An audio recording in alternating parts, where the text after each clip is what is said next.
ప్రతి ఉదయం దేవుని వాగ్దానం అనే కార్యక్రమానికి ప్రేమతో మిమ్మల్ని ఆహ్వానిస్తుంటున్నాను. ఈ ఉదయకాల సమయంలో దేవుడు మన కొరకు ఏర్పాటు చేసినటువంటి వాక్యభాగము 145వ కీర్తన 20వ వచనాన్ని ధ్యానించుకుందాం. 145వ కీర్తన 20వ వచనాన్ని ధ్యానించుకుందాం. యెహోవా తన్ను ప్రేమించే వారందరినీ కాపాడును. క్రీస్తునందు ప్రియమైన దేవుని బిడ్డలారా, ఈ ఉదయకాల సమయంలో పరిశుద్ధాత్మ దేవుడు మనకిస్తున్నటువంటి వాగ్దానము, యెహోవా తన్ను ప్రేమించే వారందరినీ కాపాడును.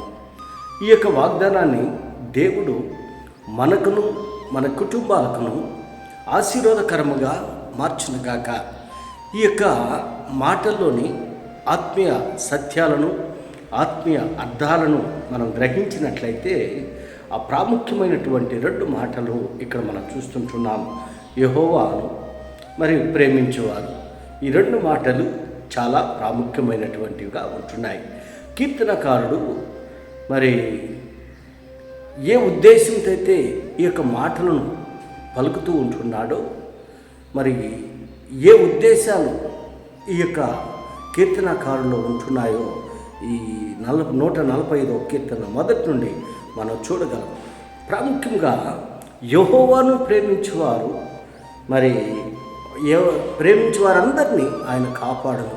ఎవరైతే ఆయన్ను ప్రేమిస్తారో, ఎవరైతే ఆయన్ను ఆరాధిస్తారో అటువంటి వారందరినీ మరి ఆయన కాపాడేటువంటి దేవుడుగా ఉంటున్నాడు.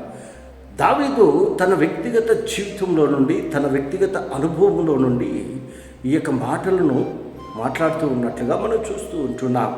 ఎందుకనగా దావీదు జీవితంలో దేవుడు ఏ రీతిగా మరి కాపాడాడో, ఏ రీతిగా నడిపించాడో, ఏ రీతిగా రక్షించాడో దావీదు జీవితాన్ని బట్టి మనం అర్థం చేసుకోగలం.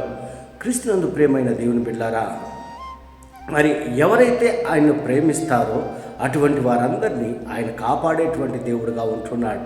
మరి ఆయన్ను ప్రేమించేవారు జీవాన్ని కనుగొంటారని దేవుని యొక్క వాక్యంలో మనం చూస్తుంటున్నాం. ఎందుకనగా ఆయన ప్రేమమయుడుగా ఉంటున్నాడు. ఆయన ప్రేమ కలిగినటువంటి దేవుడుగా ఉంటున్నాడు. ఎంత కఠినాత్ములనైనా ఆయన ప్రేమించేటువంటి దేవుడు. క్రీస్తునందు ప్రేమైన దేవుని బిడ్డలారా, ఆయన ప్రేమయి ఉంటున్నాడు. దేవుని యొక్క ప్రేమ తరతరములు మరి నిలుస్తూ ఉందని దేవుని యొక్క వాక్యంలో మనం చూస్తుంటున్నాం. ఈ ఉదయకాల సమయంలో దేవుణ్ణి ప్రేమించేటువంటి వారిగా మనం ఉన్నప్పుడు దేవుడు మనల్ని కాచి కాపాడుతాడు. అంత మాత్రమే కాదు, మరి ఇశ్రాయేలును కాపాడువాడు కునుకుడు నిద్రపోడు అని దేవుని యొక్క వాక్యంలో మనం చూస్తూ ఉంటున్నాము.